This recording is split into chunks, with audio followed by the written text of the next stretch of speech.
ಸಂಗೀತ ಸೇವೆ ಮಾಡಲಿಕ್ಕೆ ಆಗಮಿಸಿದ ದೀಪಕ್ ಸಿಂಗ್ ಅವರೇ, ತಬಲಾ ಸೇವೆ ಮಾಡಲಿಕ್ಕೆ ಆಗಮಿಸಿದ ರಾಜಶೇಖರ್ ಗೆಜ್ಜಿ ಅವರೇ, ಇದನ್ನು ವಿಶೇಷವಾಗಿ ಅತಿಥಿಯಾಗಿ ಆಗಮಿಸಿದ ಸೋಲಾರ್ ಕಂಪ್ನಿಯ ಪ್ರಕಾಶ್ ಅವರೇ, ಕರಬಸನಗೌಡರೇ, ಶಿವಕುಮಾರ್ ಅವರೇ, ನಮ್ಮ ಸೇವಾ ಸಮಿತಿ ಎಲ್ಲ ಪದಾಧಿಕಾರಿಗಳು, ಸದ್ಭಕ್ತರೇ, ಮಾತೆಯರೇ, ತಮ್ಮೆಲ್ಲರ ಅಂತರಾತ್ಮಕ್ಕೆ ಶರಣಾರ್ಥಿ.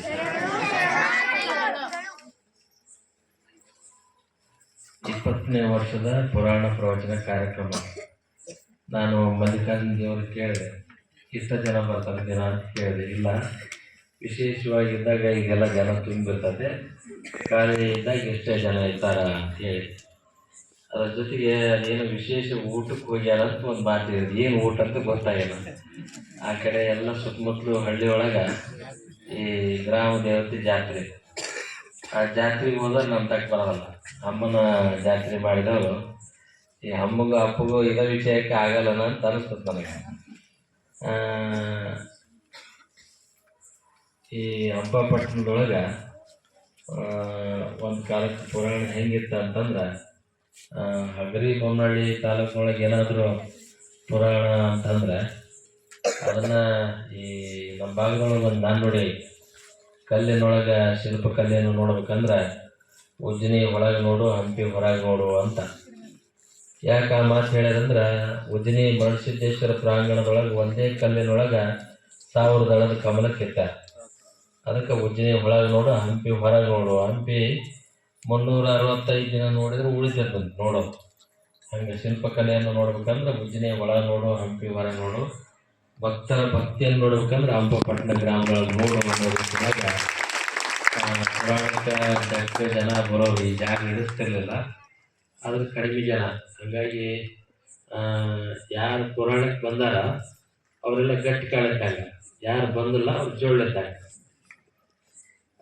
ಏನು ನಮ್ಮ ಮಲ್ಲಿಕಾರ್ಜುನ ದೇವರು ನಾನು ಫೇಸ್ಬುಕ್ನಾಗ ಅವ್ರು ನೋಡಿದ್ದೆ, ಅವ್ರ ಪರಿಚಯ ನನಗೈತೆ.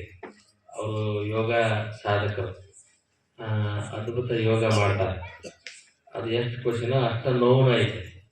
ಅವ್ರು ಮಾಡಿದಾಗ ನೀವು ಯಾರು ಮಾಡೋಕ್ಕೆ ಹೋಗ್ಬಾರ್ದು, ಮತ್ತೆ ಏನಾದ್ರು ಮಾಡ್ಕೊಂಡು ಆಸ್ಪತ್ರೆಗೆ ಸೇರ್ಬೇಕು. ಯಾಕಂದ್ರೆ ಅವರು ತಮ್ಮ ದೇಹವನ್ನು ಪೂರ್ತಿ ಬಾಗಿಸಿ ಮಣಿಸ್ತಾರೆ ಚೆನ್ನಾಗಿ. ಹೆಂಗೆ ರಬ್ಬರ್ ಮಣದಾಗ ಮಣಿತಿಲ್ಲ. ಆದರೆ ನಾವು ಯಾರು ಮಾಡಿದ್ರೆ ಹಾಸ್ಪಿಟ್ಲಿಗೆ ಹೋಗೋದು ಗ್ಯಾರಂಟಿ. ಹಂಗೆ ಯಾರು ಮಾಡೋಕ್ಕೆ ಹೋಗ್ಬಾರ್ದು, ಕಲೀರಿ, ಸಾಧನೆ ಮಾಡಿರಿ. ಸಾಧನೆಗೆ ಅಸಾಧ್ಯವಾದ ಯಾವುದಲ್ಲ. ಅದು ಸಾಧನೆಯಿಂದ ಆ ಮಟ್ಟಕ್ಕೆ ಬರ್ಲಿಕ್ಕೆ ಸಾಧ್ಯತೆ ಐತೆ. ನಾನು ಅವರು ಯೋಗಾಭ್ಯಾಸ ಅಷ್ಟೇ ಮಾಡ್ತಾರೆ ಅಂದ್ಕೊಂಡಿದ್ದೆ, ಅದು ಉತ್ತಮ ಪ್ರವಚನಕಾರರು ಅದಾರ. ಅದು ಭಾಳ ಖುಷಿ ಆಗುತ್ತೆ. ಅವ್ರು ನೋಡಿದ್ರೆ ಬಾಬಾ ರಾಮದೇವ್ ಗುರುಜಿ ನೋಡಿದ್ರೆ ಯಾಕಂದ್ರೆ ಅಷ್ಟು ಅದ್ಭುತ ಸಾಧನೆಯನ್ನು ಮಾಡ್ಯಾರ.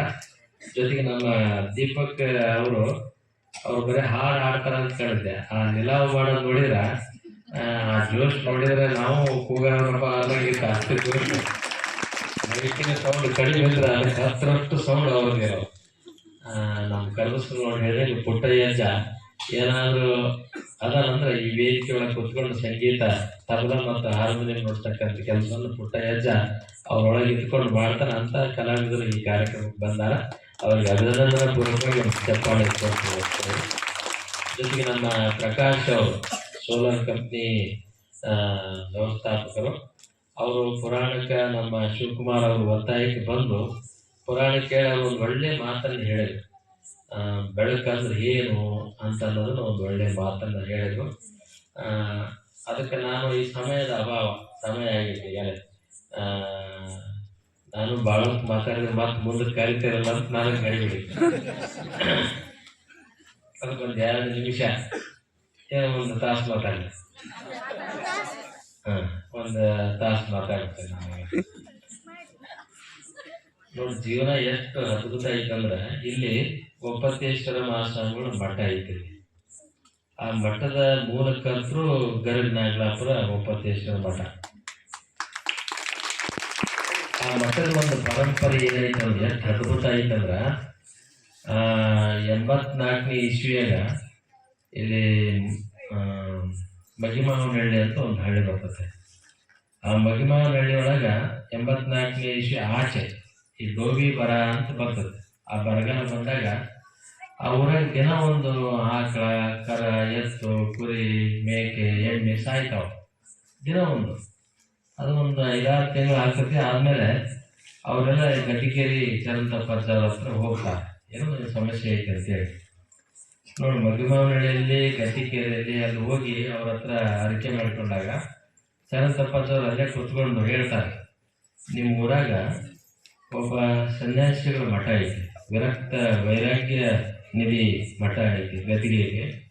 ಆ ಗದ್ದಿಗೆನ ಹಾಳು ಮಾಡಿದ್ವಿ, ಅದನ್ನು ಗದ್ದಿಗೆ ಸ್ವಚ್ಛ ಮಾಡಿದ್ರೆ ಎಲ್ಲ ಚಲೋ ಆಕತ್ತೆ ಅಂತ ಹೇಳ್ತಾರೆ. ಅವ್ರು ನೋಡಿ ಇಲ್ಲ ಮಗಮನೆಯಲ್ಲಿ ಎಲ್ಲ ಗದ್ದಿಗೆಯಲ್ಲಿ. ಅವಾಗ ಊರಾರಿಗೆ ಗೊತ್ತಿರಲ್ಲ, ಆ ಮಠದ ಸುತ್ತು ಮುಳ್ಳು ಬೆಳೆದಿರ್ತದೆ, ತಿಪ್ಪಿ ಮುಳ್ಳು ಇರ್ತದೆ. ಆ ಗದ್ದಿಗೆ ಆ ಮಠಕ್ಕೆ ಯಾರು ನೋಡೇ ಇರಲ್ಲ, 100 ವರ್ಷ ಹಂಗೆ ಇರ್ತದೆ. ಈ ಊರವರೆಲ್ಲ ಬಂದು ನೋಡಿದ್ರೆ ಆ ಮುಳ್ಳು ಕಂಟಿ ಎಲ್ಲ ತೆಗೆದ್ರೆ ಅಲ್ಲಿ ಅದ್ಭುತ ಶಿಲಾ ಮಂಟಪ ಒಪ್ಪತ್ತೇಶ್ವರ ಮಹಾಸ್ವಾಮಿ ಗದ್ದಿಗೆ. ಅದನ್ನು ಸ್ವಚ್ಛ ಮಾಡಿ ಪೂಜೆ ಮಾಡಕ್ಕೆ ಪ್ರಾರಂಭ ಮಾಡಿದ್ರೆ ಅವತ್ತಿನಿಂದ ಇವತ್ತುವರೆಗೆ ಈ ಭಾಗದಾಗ ಎಲ್ಲಿ ಮಳೆ ಇಲ್ಲ ಅಂದ್ರೆ ಆ ಊರಿಗೆ ಮಳೆ ಆಗತ್ತೆ. ಅದು ಭಾಳ ವಿಶೇಷತೆ. ಅಂತ ಜಾಗೃತ ಒಂದು ಕರ್ತೃತ್ವ ಶಕ್ತಿ ಒಪ್ಪತ್ತೇಶ್ವರ ಮಹಾಸ್ವಾಮಿಗಳ ಗದ್ದಿಗೆ ಶಾಖಾ ಮಠ ಇಲ್ಲಿ ಹಂಪಪಟ್ಟಣದಾಗಿದೆ. ಅದು ಭಾಳ ವಿಶೇಷತೆ.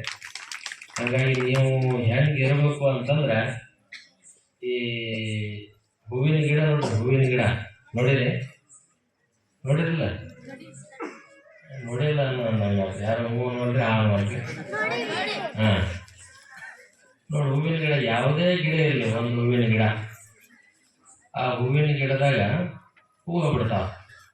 ಅದು ಗೊತ್ತಿರ್ತೈತ್ರಿ. ಆ ಹೂವು ಬಿಡ್ತಾವಲ್ಲ, ಹೂವು ಎತ್ತಾಕ ಸಂದರ್ಭದೊಳಗ ಕೆಳಗೆ ಬಿದ್ದು ಹೋಗೋವು ಎಷ್ಟವು, ಕೆಳಗೆ ಬಿದ್ದು ಕಾಲಿಗೆ ತೊಳೆದು ಬರೆಸಿ ಬರ್ಕೊಂಡು ಹೋಗೋವೆಷ್ಟೋ, ದೇವ್ರ ಪೂಜೆಗೆ ಹೋಗೋವೆಷ್ಟೋ, ಗುರುಗಳ ಪಾದ ಪೂಜೆಗೆ ಹೋಗೋವೆಷ್ಟೋ, ಮುತ್ತೈದೆ ಹೆಣ್ಮಕ್ಳು ಮುಡ್ಕೊಳಕ್ಕೆ ಹೋಗೋವೆಷ್ಟೋ, ಮತ್ತು ವೇದಿಕೆ ಅಲಂಕಾರ ಮಾಡಕ್ಕೆ ಹೋಗೋವೆಷ್ಟೋ, ಸತ್ಯ ಹೆಣ ಶೃಂಗಾರ ಮಾಡಕ್ಕೆ ಹೋಗೋವೆಷ್ಟೋ, ಮತ್ತು ಬೇರೆ ಬೇರೆ ಎಲ್ಲದಕ್ಕೂ ಅಲಂಕಾರಕ್ಕೆ ಈ ಮದುವೆ ಮುಂಜಿ ಗೃಹ ಪ್ರವೇಶ ಅದಕ್ಕೆಲ್ಲ ಅಲಂಕಾರ ಮಾಡಕ್ಕೆ ಹೋಗೋವೆಷ್ಟೋ ಒಂದೇ ಗಿಡದ ಹೂವು. ಆ ಹೂವು 6ರಿಂದ 12 ತಾಸು ಅದ ಜೀವನ. ಭಾಳ ಚಂದ ಐತಿ, ಇದು ಕೇಳಿದ್ರು. 1-2 ನಿಮಿಷ ಮುಗಿಸ್ಬಿಡ್ತೀನಿ.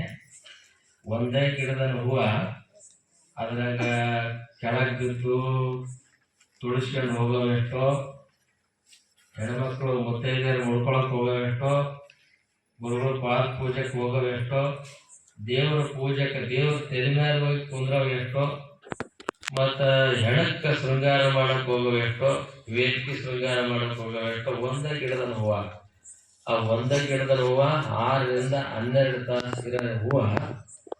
ಅದು ಹೇಳ್ತದಲ್ಲ, ನೀನು ಮನುಷ್ಯ ಕೇಳ್ತಾನೆ 6ರಿಂದ 12 ತಾಸು ಇರ್ತೀವಿ, ಆದರೆ ಇರೋವರೆಗೆ ನೀನು ಎಲ್ಲರಿಗೆ ಸುಗಂಧ ವಾಸನೆಯನ್ನು ಕೊಟ್ಟು ಆ ಭಾಗವನ್ನು ಆ ಪ್ರಾಂತವನ್ನು ಸುವಾಸನೆ ಮಾಡಿ ಒಳ್ಳೆ ಪ್ರಶಾಂತತೆಯನ್ನು ಮಾಡಿ ಇರ್ತೀಯಲ್ಲ.